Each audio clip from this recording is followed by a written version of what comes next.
Bonjour et bienvenue dans la Zell Kitchen en IS-4M, la chronique rapide de tests vidéoludiques. Aujourd'hui je m'attaque à la première grosse sortie d'Ubisoft de l'année, For Honor.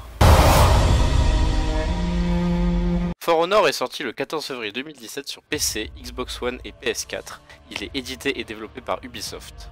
Il y a 1000 ans, un séisme toucha à terre et détruit une bonne partie des ressources et du territoire que trois armées, les chevaliers, les vikings et les samouraïs se battent pour obtenir. La campagne solo est donc divisée en 3 chapitres. Un pour les chevaliers où on suit principalement une sentinelle dans son combat contre les vikings, un pour les vikings avec Erzir contre les japonais, et enfin un pour les japonais avec Orochi contre un peu tout le monde.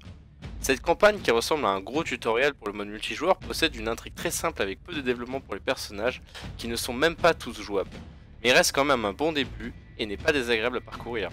L'ambiance visuelle nous met pied au cœur du conflit avec ses environnements dévastés, les lieux des différentes factions sont très bien restitués et l'ensemble jouit d'une grande qualité qui rend le jeu magnifique à découvrir.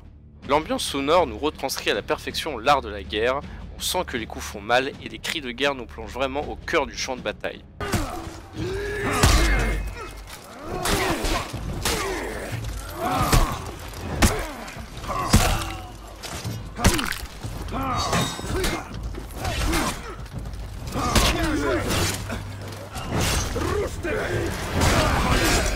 For Honor prend ses racines dans le versus fighting, chacun des 12 personnages possède une liste unique de coups pour un gameplay différent.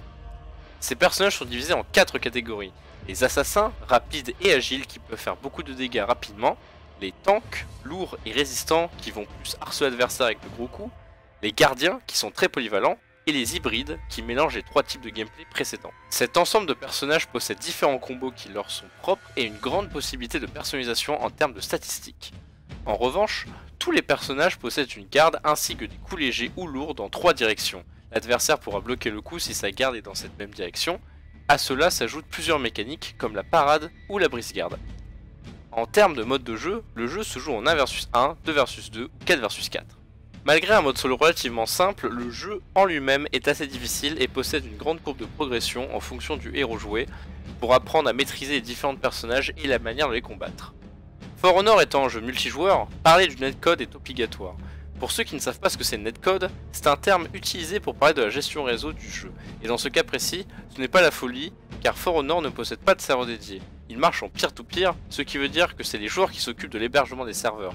Ce qui peut créer de l'instabilité ou un avantage pour le créateur de la partie.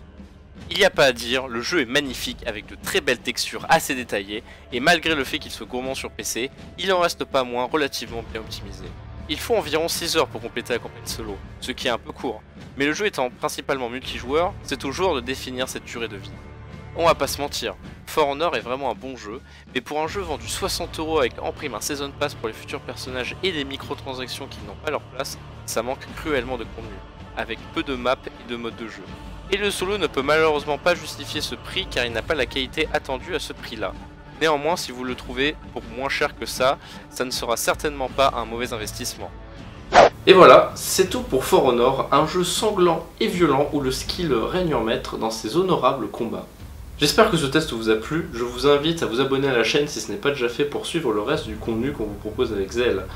Sur ce, passez une excellente journée en compagnie des plus grands guerriers et à la prochaine pour un nouveau test.